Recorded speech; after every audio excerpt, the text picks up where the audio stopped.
Okay, we're live. This is my first time live on Rumble. I am simultaneously recording video that I can post to Instagram and YouTube, and I'm recording the audio podcast all at once. And so I've got all these cameras set up. It's a very different setup for me.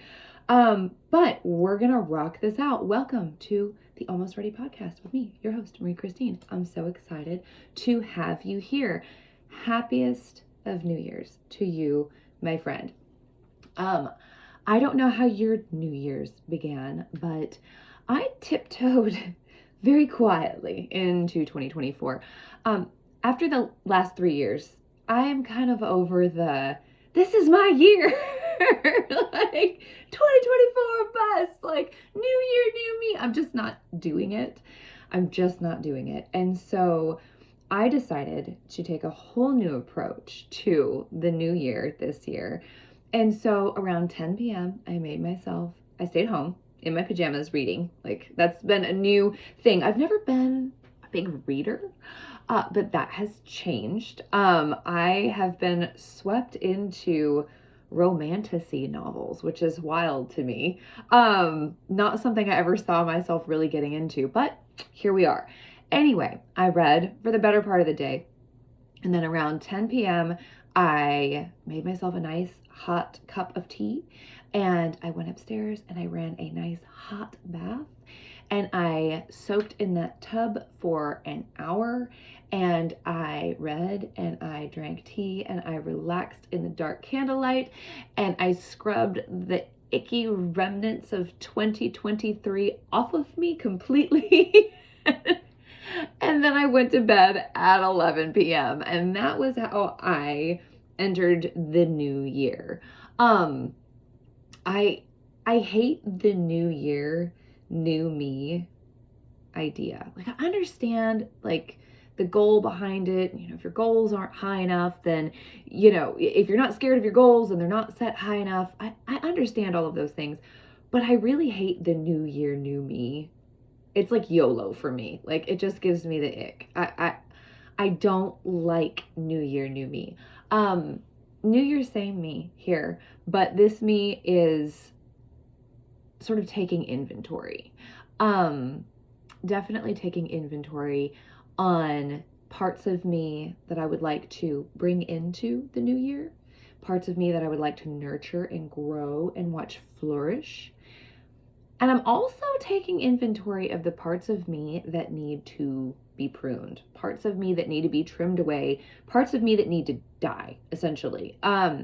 Because you can't have change without loss, and you can't have growth without discomfort. And so those things are required, especially, you know, it's hard to pick something that you might have a talent at, or something that you sort of enjoy and want to get better at. That takes work, it takes time, it takes energy and discipline and all of those things. But it is far harder to root out the bad things about yourself.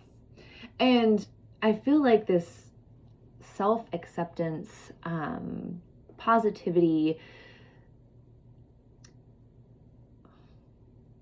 mindset, just the way people are these days has, like everything else in our culture, that's the word I'm looking for, culture, this, you know, I'm good like I am, like I don't need, you know, accept me as I am, this is just how I am. It's not helping anybody, I don't think. Yes, there are certain things about you that like people can take or leave, but for the most part, when you hear people say, "Oh, that's just how I am," it's because they don't want to do the work to make that part of them better. So for instance, I have a quick temper, short fuse, big bang. Like, that's just my personality, right? That's just my personality. It's the way I am as a wife, as a mother, as a sister, as a friend. Like, I flash. There's no, like, you know what I mean? Like, that's just my personality. But does that mean that it's okay? Does that mean that it's acceptable? Does that mean that, you know, well, you're just gonna have to tolerate it when I lose my shit because you pushed my buttons and made me angry? Like, sorry, it's just the way I am. Or should I take into account the fact that while sometimes a flash is warranted and warranted rather, and losing your temper is something that happens to all of us, maybe I should work to learn how to control that. Anger is a vice, not a virtue. Maybe I should work on controlling that. And so what that looks like for me, especially as a mother, is asking nicely. And I'll ask nicely. I'm not one of those moms that's going to ask you 35 times. I will ask nicely maybe 3 times, which honestly is cutting a lot of slack. And then I say something like this. I have asked you nicely 3 times. If I have to ask a 4th time, it's going to get very loud in this house. And I'm going to make you cry. And I don't want to make you cry, and I don't want to get loud. So, go do as I asked. And they listen, both of them, even the teen. Another thing that I'm learning, like with the teenager, and like getting her to obey, or at least not fight with me over everything, is teenagers like choices. They like to feel like they're in control, right? Don't we all? We all like to feel like we're in control, but them especially.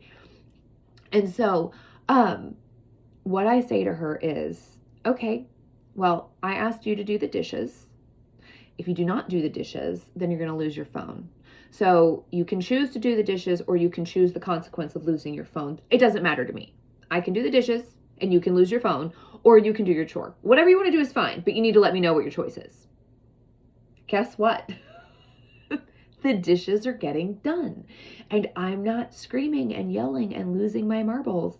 Have I? Yes. Will I continue to? Yes. But am I working on it? Am I moving past that? Well, that's just how I am. Like, don't make me mad and I won't have to scream at you. Listen to me and I won't have to yell. Like, I'm trying to grow myself in areas this year. Not just for me, but like to show my children that that is something that's possible as well. I also learned something recently that really, really, really resonated with me. And it was talking about people who, and this, I'm so guilty of this, people who almost get an endorphin kick out of sharing their plans. You know, you always hear like the great people move in darkness, right? The successful people move in darkness. You don't know what I'm doing until I see it done. I've always been really bad about that because I want to talk about it. I'm excited. I want to share it. I want to get people's input and feedback and all of that stuff, right? And I've learned, like, it just recently, like within the last few weeks, okay, I've learned that I get the endorphin hit when I talk about what I want to do. And that's all I really need. And it actually takes away from me accomplishing said task. Think about that for a second. Are you like that? Is that something that you do? Because I am so guilty. I can't tell you how many times I've had like a grand idea and I'm like, and I'm going to do this, and I'm going to do that. And I talk to like my friends or my sister or somebody, you know what I mean? Just somebody to like clap and cheer me on and be like, that's a great idea. So exciting. Da, da, da, da, da. And then I don't ever do it. I don't ever make the move. I don't ever pull the trigger. I don't follow through. Why not? Well, because I already got my endorphin rush. I didn't have to do the thing to get the feeling that the thing is supposed to give me, because I get that feeling just from sharing about it. I think that's one of the reasons that I'm good on social media, is because I just like to share. Like, I want to show you guys what I'm using, where I got it. Whether I'm selling it or someone else is selling it is completely irrelevant to me. If I love something, I get so excited about sharing it, and that gets other people excited, which then fuels me, right? So for 2024, one of the things that I am going to try and, I don't want to say let die, but I'm definitely going to prune it, is sharing all my plans. Talking, like, you know, even the build up, like, hey, keep your eyes peeled, something big is coming. Nope. I'm gonna blindside you bitches left and right this year. You're not gonna know what's coming, because when I share and I talk about the things that I'm doing, I don't follow through. I've done this as a team leader. I think the only thing The only area of my life I haven't done this in is as a mom. Like, I can't stand parents who, like, the maybe response, like, get your kids' hopes up and then I don't feel like it. Like, I give my kids yes or no answers. Yes, no, or maybe later. Okay, so like yes, no, later. I don't say maybe to them because it's not fair.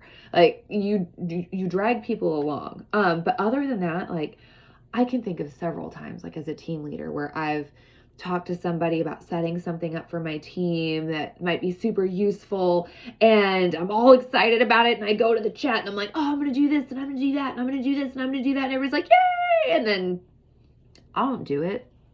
I don't do it. And that is a flaw. And I think that the only way to work on that, work on changing that, work on growing is to just keep my cards to myself this year. Like, I'm just, and don't worry, I'll still share things, but like major moves, big plans, exciting things coming, nope. You better be subscribed to my email. That way you don't miss anything. Okay? Make sure you're subscribed to my email. You can do that when you go to my website. You can also subscribe to my texting system, which honestly I neglect the hell out of. That was another thing that I was super excited about. Spent all this money, signed up for this big texting thing, and started like, and it's like, it's user friendly. Horse shit. It's not user friendly. It's the most confusing thing I've ever done in my life. I was literally like, it was like I was studying for finals at my desk, like trying to figure out this damn texting system. Anyway, so I got it set up and just sent it like 99-cent shipping or something like that, right? Just to let you guys know in case you didn't see it in stories, in case you didn't see it on Instagram. Anyway, I never use it. So you can sign up for the text. I will not spam you. Like, you might never hear from me. So who knows? But make sure you sign up for my email. I have a monthly newsletter. Me and my assistant are working on doing a weekly one, like you might have missed, with like different posts and things like that, to sort of just, because I know for a fact that Instagram has been hiding me from people, and so as a way to try and keep in touch with you, I've had so many people reach out to me like, I didn't see any of your posts about 99-cent shipping or about this month's happy hour, and I'm like, I've been screaming it from the flipping rooftops. What do you mean that you didn't see it? And it's because Instagram's not showing me to my followers anymore. So that's fun. So please make sure that you are subscribed to my email. Make sure you're following me here, justmariechristine.com, or just Marie Christine on Instagram, just.marie.christine on Instagram. I also have a backup account. Exact same thing, just.marie.christine 2, like the number 2. That's my backup account. I'm trying to see if I can grow that one. I don't know. I definitely get more engagement when I post there, even though I've got like 700 whole followers, versus when I post on my big account, my main account. So make sure you're following both of those. I just started this Rumble. This is my very first Rumble live. We're trying it out. Like, I don't know. I know people do podcasts here. I know this is typically a more political space. I'm doing everything here. I'm going to treat it like YouTube. I'm going to start recording. That's what I'm doing right now. Recording my podcast live here.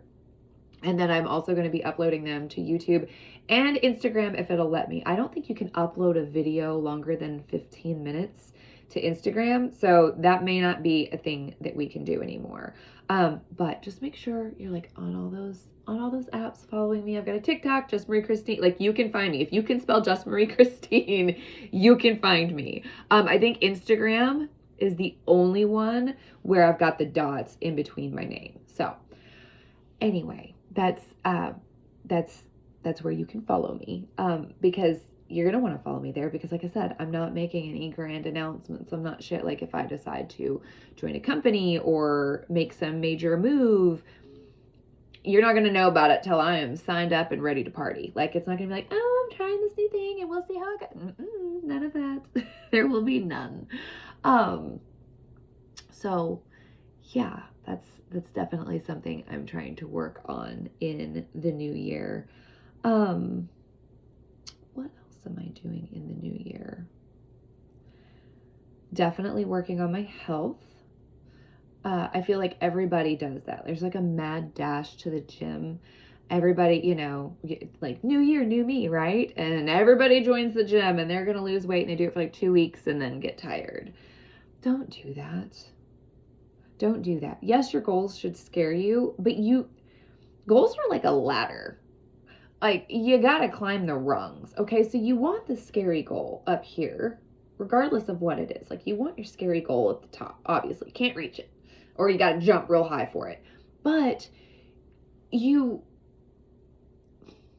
need little goals that are attainable, that keep you moving forward, give that little bit of motivation, that little bit of push that you need to get to the next step to eventually get you to your big goal. So instead of joining a gym and I'm gonna go every day of the week and I'm gonna do all this and it's gonna be great, don't, because you're gonna get tired. Something's gonna happen. You're gonna fall off the wagon. Commit to walking 30 minutes a day, rain or shine, like cold or not, 30 minutes a day, outdoor walk. Commit to that. If you want to step it up a little bit, commit to that. And then on your off days, like if you walk Monday, Wednesday, Friday, get some 5-10 pound dumbbells. And while you sit there and watch TV, curl your dumbbells. Like, that's doable. Some movement will always be better than no movement, okay? Like, start making small changes in your diet. Do a little bit better than you did yesterday. You don't have to be like, I'm going full keto or paleo or Whole30 and I'm going to do... Great. You might do it, but you're going to burn out and you're going to get tired and you're not going to want to do it anymore. And then you're going to be another number of the people who fell off the wagon on their New Year's resolutions. So instead of doing that, be like, okay, I'm going to cut these things out and I'm going to add these things in. My big thing right now is trying to cut out toxins, which is fucking exhausting. It is exhausting. There's poison in everything. And I used to hear people say that, and I was just kind of like, we're all going to die of something someday, right? Just eat the food. You can't, you know what I mean? And I am eating some crow on that. I still feel that way a little bit. Like, am I still going to go to fast food occasionally? Yes. Do I still buy processed random crap for my kids occasionally? Yes. Like, is that ever going to stop? No. But the major intake that we have, like just tonight, I'm like, okay, I'm making homemade bread for the first time. That's another thing I'm trying to get, because I'm a good baker and I'm a good cook, but I don't do it anymore. And bread is one thing it's an area I've never ventured into. So I'm starting out with a very simple loaf of bread. And we shall see. This could be a disaster. But so anyway, he wanted grilled cheese and tomato soup. So I'm making homemade bread from scratch with like the good wheat that's not sprayed with folic acid and pesticides, right? All the good stuff. And then I was like, well, I got to go to the store and get the stuff for tomato soup. And he was like, we've got cans of Campbell's in the pantry. And I was like, it's poison. I don't want to eat it. But I also don't want to throw it away. Like, I don't want to waste either. So I'm stuck in this weird in between. But anyway, I'm like, I'm going to go to the store. So I go to the store and I've got this recipe that I found online for like homemade tomato soup from scratch. Awesome. So I go and I'm like, it calls for fire roasted tomatoes, diced, and then whole peeled, like stewed tomatoes or something. Okay, cool. So I go and in habit now, I read the labels of everything. And I turn it around and I read the label and there's like sodium dichloride oxide or something like that. I can't remember. I should have brought the can out here with me. If I wasn't actively using my phone to record, I would look up exactly what it was. But anyway, I was just like, I feel like I shouldn't eat that. Why is that in here? And on the can, it says all natural. All natural diced tomatoes. Lovely. Okay, but what is that then? Like, if it's natural, so I pull up the Google. Now, the Google is like curated, if you know what I mean. Okay. Google shows you what Google wants you to see. Google doesn't want me to see that the government is poisoning our food. But I pull it up and it's like, I'm just like, what is this? And it's like, it's used for like spraying the roads for ice. It's like a de-icer. And it like goes down this list. And so I just keep sort of clicking the buttons, like the next, like, blah, blah, blah. And then it's like, is it safe for human consumption? I click it. For absolutely not. It can cause this and that and blah, blah, blah, blah, blah. And I'm like, so then I'm like, well, obviously I'm not buying this brand of canned tomatoes. So I start checking, y'all, every effing can of tomato anything except one brand called Simply, and it was organic, and it was tomato sauce. That's what it was. It was tomato sauce. That was the only thing that didn't have it in it.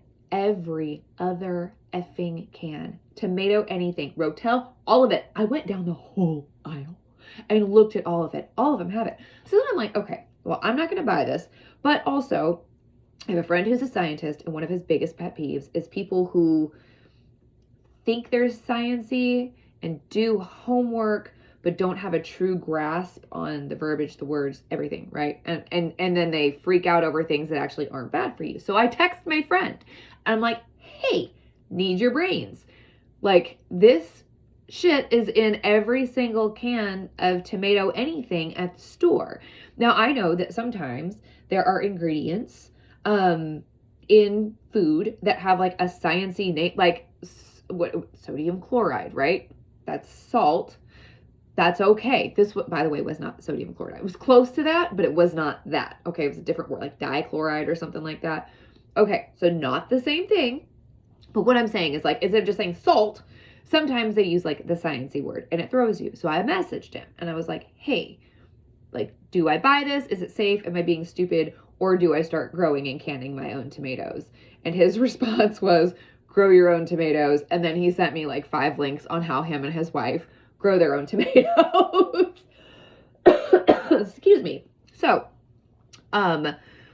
yeah, that's a big thing that I'm trying to change. And it's overwhelming.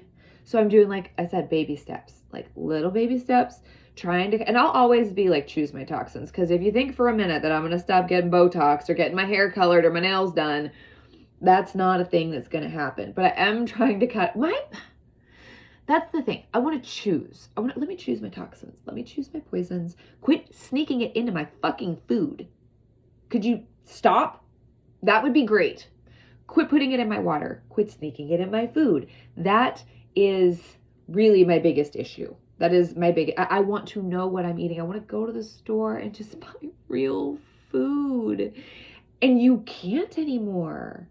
Especially where I am. Like, some of y'all like live in bigger cities, or like in Texas, where like one city you'll have like a Kroger and an Albertsons and a Piggly Wiggly and an H-E-B and a Trader Joe's and a Walmart, and then maybe some like local mom and pop shop. I live in the land of Walmart, kids. We have 0 options. 0. And we were going to get a Costco and Walmart ran them off. So that was fun. I've got Walmart, and then we've got like a little family-owned grocery chain here called Harps. Harps is not much better than Walmart. A little bit, a scooch, a tiny bit better than Walmart. But that's it. Like, that's it. Those are our choices. And we do have, there's a Whole Foods here, but it is almost an hour away from me. And even that, you read the ingredients, and like, there's a difference between health food and whole food. And that's what I've been also working on. I learned that from my functional med practitioner, because I was very much like protein bars, Fairlife shakes, you know, like grab and go type stuff. And she was like, Marie, you need to like real food. You want to eat, there's health food, which is typically trash. And then there's real food. She was like, I would rather have you eating a yogurt, like a Greek yogurt, and some nuts and some, like a string cheese, an apple, a banana, things like that, like real food, blueberries, grapes. Shop the outside aisles of the store. So think real food versus health food. In my reel, I said, if God made it, it's probably safe, right? Unless like it's got that A-peel shit all over it. I digress. If God made it, it's probably safe. If man made it, it's probably poison. And so that's always like in the back of my mind when I go to the store. So I'm trying to take baby steps into this, because I'm telling you, when you start reading and reading labels and researching and going down these rabbit holes, it becomes very overwhelming. And then it's like you're standing at the grocery store and you're like, so what am I gonna poison my family with tonight? And it becomes a very heavy load to carry. So, like, I would love to have a homestead where we've got a milk cow and I can drink raw milk and I've got a vegetable garden and I've got all of this. That's my rung up here, okay? That's like, I can't jump to that. I can't get to that from where I'm at right now. If I jump, I'm going to grab on with no rungs underneath me. My hands are going to get tired. I'm going to fall. I'm going to fail. And so while you do learn from failure, I would rather have like little baby failures on the way than have this giant plan just crash and burn, right? So like little baby steps is what I'm doing this year for everything, for business, for team leading, for parenting. Like I'm picking things that I can get rid of, prune away, let die. And I am picking things that need to be nurtured and things that need to grow. And I'm not just doing that in myself. Like obviously in myself, but I'm doing that in my kids, in my husband. I'm picking areas in them. Obviously, I can't prune away things in them, but I can nurture. And so I'm looking at Shane and I'm taking inventory of my husband and I'm looking at areas where he could be strong, but maybe he's not as strong as he could be. Areas where he needs to grow and can grow, but they just need a little more love. They need some nurturing. They need some TLC. And I am going to make it a point to really pour into those areas of my husband. Same thing with my kids, like things that they're good at. I love that saying. I've seen it recently on social media. And it's like, if you have a child who is failing math, but excelling at karate, don't pay for a math tutor, pay for karate lessons. Pour into your kid where they can really grow. Like, I'm not going to pour into something that they hate. Now, am I going to help them? Yes. But I'm very much one of those people that's like, school's overrated. It is. It's overrated. It's a glorified daycare. You know what I mean? Like, and I'm not like bashing the teachers that follow me. I love you guys. My kids go to public school, but just this, I was raised like with this mentality that like, if you didn't go to college, like you were going to be freaking destitute. Like your life was good. You were going to be washed up. You peaked in high school. Like that was going to be your life if you didn't go to college. Well, guess what? Guess what, friends? Not only did I drop out of high school, but I dropped out of college too. I'm doing just fine. I'm doing just fine. And that's because no amount of book learning can teach you innovation. It can't teach you how to really grind, how to figure things out when nothing is working. You can't learn, like you learn that from failure. You learn that from being poor. You learn that from having nobody to come save your ass. Like I didn't have a mommy and daddy that could swoop in and save me. Like I remember my mom, you want to know what my drug talk was when I was a teenager? Mom didn't want me to use drugs. You know what it was? Don't do drugs because you'll get addicted and I can't afford rehab. Like, that was the drug talk. And so it's like, when you grow up like that, like you have to get creative. You have to think outside the box. And that's like a lot of entrepreneurs, which is what I am. Shane and I like, and I know I doubt anybody listening here is like, oh yeah, you run a business. Like you sell MLM skincare. Actually, I'm an LLC. And Shane and I, between the two of us, have 7 different businesses. Functioning businesses, not shell companies. So very entrepreneurial family. We both work from home. And we do quite well. He didn't go to college. I dropped out of college and I dropped out of high school. So I don't follow this mindset that to make something of yourself, you have to go to school. I mean, the basics, yeah. And I wish they still taught the basics in school. Now they're teaching the kids all kinds of shit that they don't need to know. They're teaching stuff that kids shouldn't be taught in schools now. Luckily, small town, so far, we've been safe. But I will snatch my kids out of school so fast their hair blows in the wind if I catch word of anything sideways happening in their schools. But I just, I don't know. I feel like I've gone off on a tangent. Talking about baby steps, and I'm like, I'll homeschool the city. So, yeah, I totally lost where I was going, but I'm sure you guys are used to that. Um, I don't know. I'm going to try to figure out this Rumble thing. Hopefully I start growing here. There's a few of you that have come and followed me, like 7 whole people. Thank you so much. It's so appreciated. But I'm going to make quiet moves. I'm going to sort of focus on privacy this year. There's still plenty of things that I will share, plenty of things that, like I'm not going to, but I feel like I've been such an open book for so long. I am beginning to really covet privacy. I don't want to take my phone out and document everything that I'm doing with the kids or everything that's going on. Like, I don't want to. It's no one's business.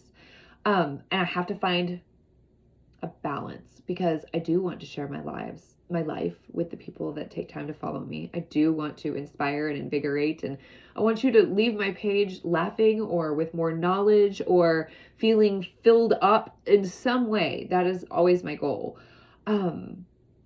But I have to start keeping like things for me. I have not been doing that. So that is a big goal of mine this year. Thank you so much for hanging out. I'm sorry we had like a 2-week hiatus on the podcast. Sometimes it's just hard to figure out what to come and sit here and talk about, to be perfectly honest. I was hoping like Rumble, I'm still, like I said, figuring this out. It looks like I'm just recording. Like I don't see comments anywhere. Maybe I'm sure nobody's watching.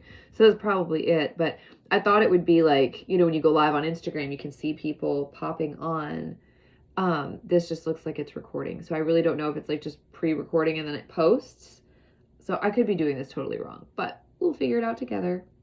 Thank you so much for being here. I always, from the bottom of my heart, appreciate those of you that take time out of your day to listen to my ramblings. Whether you agree with me or disagree with me, sometimes I say some pretty hard things to swallow, but we don't have to agree on everything, right? Like that's what makes the world interesting, is when you don't agree on everything. That's one of the reasons I love to get my hair done, because I am, a conservative Catholic, and my friend Rachel is like a diehard liberal feminist, but we can talk to each other, even though we don't agree on much. We don't agree on much at all. I mean, there are a few things, but major issues, we're usually on opposite sides of the fence. But we can talk, like, we're both old enough, we're from that generation where it's like, doesn't matter if we agree. Like, this is how I feel, I'm allowed to feel this way. This is how you feel, you're allowed to feel that way. Like, and that's what this podcast is. And so I feel like those of you that choose to be here, get that. And so I might say stuff that pisses you off sometimes. It's just like, well, I don't agree with that. Okay, that's fine. I never said you had to, but I do appreciate you being here. So I'm going to wrap this up. I've got to go finish dinner and check on my bread. I'll be more organized next week. I feel like I can announce that. That's not like a move that needs to be in the shadows. So, maybe next week, I kind of want to talk about like spicy books, and I want to revisit my sex podcast. We were talking about like the marital bedroom. So shoot me a DM and let me know what you think about that. Okay. Love you guys. Thank you so much for being here. I will see you next week.